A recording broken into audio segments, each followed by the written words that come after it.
হরে কৃষ্ণ। সুধী বৈষ্ণবগণ, মাঘ মাসের শুক্লপক্ষীয় একাদশী জয়া বা ভৈমী একাদশী নামে অভিহিত করা হয়েছে। একাদশী ব্রতর দিন 8 ফেব্রুয়ারি 2025 খ্রিস্টাব্দ, শনিবার। পালনের দিন পরের দিন বাংলাদেশ সময় 6টা 35 মিনিট হতে 10টা 20 মিনিট এবং ভারতের সময় 6টা 17 হতে 9টা 57 মিনিট।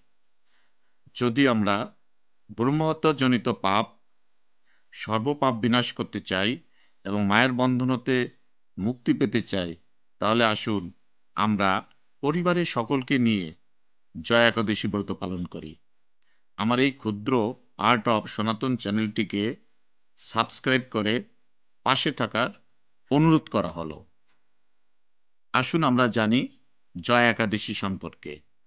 মাঘী শুক্লপক্ষীয় জয়া একাদশী ব্রত মাহাত্ম্য ভবিষ্যৎ পুরাণে যুধিষ্ঠির শ্রীকৃষ্ণ সংবাদ রূপে বর্ণিত আছে। শ্রী গরুড় পুরাণে মাঘ মাসের শুক্লপক্ষীয় একাদশী তিথিকে ভৈমী একাদশী নামে অভিহিত করা হয়েছে। কল্পান্তরে বিভিন্ন পুরাণে বিভিন্ন নামে দেখা যায়। পদ্ম পুরাণ অনুসারে জ্যৈষ্ঠ মাসের শুক্লপক্ষীয় একাদশীর নামই পাণ্ডবা নির্জলা বা ভীমসেনী ভৈমী একাদশী। যুধিষ্ঠির বললেন, হে কৃষ্ণ, আপনি কৃপা করে মাঘ মাসের শুক্লপক্ষের একাদশীর সবিশেষ বর্ণনা করুন। শ্রীকৃষ্ণ বললেন, হে মহারাজ, মাঘ মাসের শুক্লপক্ষের একাদশী জয়া নামে প্রসিদ্ধ।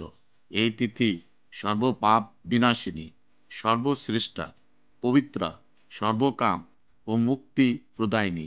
এই ব্রতের ফলে মানুষ কখনো প্রেতত্ব প্রাপ্ত হয় না। এই একাদশী নিম্নরূপ উপাখ্যান শোনা যায়। একসময় স্বর্গলোকে ইন্দ্র রাজ্যত করছিলেন। সেখানে অন্য দেবতারাও বেশ সুখেই ছিলেন। তারা পারিজাত পুষ্প শোভিত নন্দন কাননে অপ্সরাদের সাথে বিহার করতেন। একদিন 50 কোটি অপ্সরা নায়ক দেবরাজ ইন্দ্র স্বেচ্ছায় আনন্দ করে তাদের নৃত্য করতে বললেন। নৃত্যের সাথে গন্ধর্বগণ গান করতে লাগলেন। পুষ্পদত্ত, চিত্রসেন প্রভৃতি প্রধান প্রধান গন্ধর্বেরাও সেখানে উপস্থিত ছিলেন। চিত্রসেনের পত্নীর নাম মালিনী। পুষ্পবন্তী নামে তাদের এক কন্যা ছিল। পুষ্পদত্তের পুত্রের নাম মাল্যবান। এই মাল্যবান পুষ্পবন্তীর রূপে মুগ্ধ হয়েছিল। পুষ্পবন্তী পুনঃ পুনঃ কটাক্ষ দ্বারা মাল্যবানকে বশীভূত করেছিল।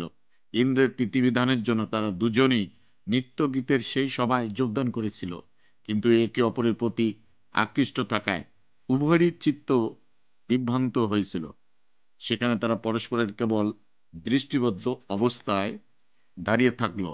ফলে গানের ক্রম বিপর্যয় ঘটল।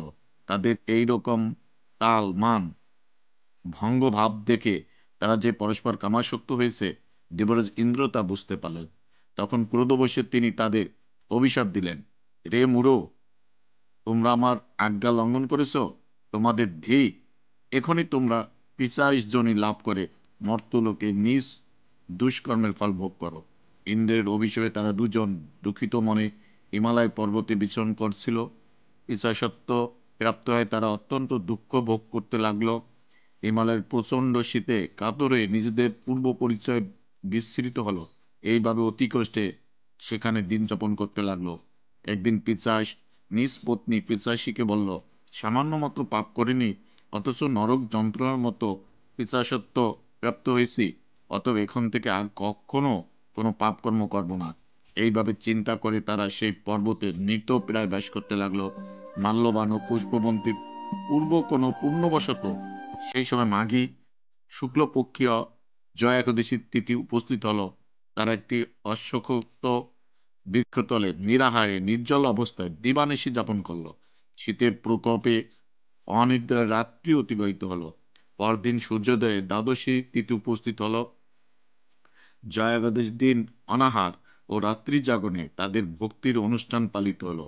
এই ব্রত পালনের ফলে ভগবান বিষ্ণুর কৃপায় তাদের পিশাচত্ব দূর হলো। তারা দুজনেই তাদের পূর্ব রূপ ফিরে পেল। তারপর তারা স্বর্গে ফিরে গেল। দেবরাজ তাদেরকে দেখে অত্যন্ত আশ্চর্য হলেন। তিনি জিজ্ঞাসা করেন, কোন পুণ্য ফলে তোমাদের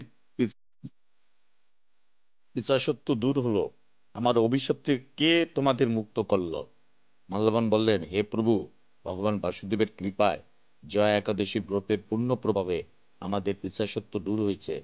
তাদের কথা শুনে দেবরাজ ইন্দ্র বললেন, হে মাল্যবান, তোমরা এখন থেকে আমার আবার অমৃত পান করো। একাদশী ব্রতে যারা আসক্ত, যারা কৃষ্ণভক্ত পরায়ণ, তারা আমাদেরও পূজ্য বলে জানবে। এই দেবলোকে তুমি পুষ্পবন্তীর সাথে সুখে বাস করো।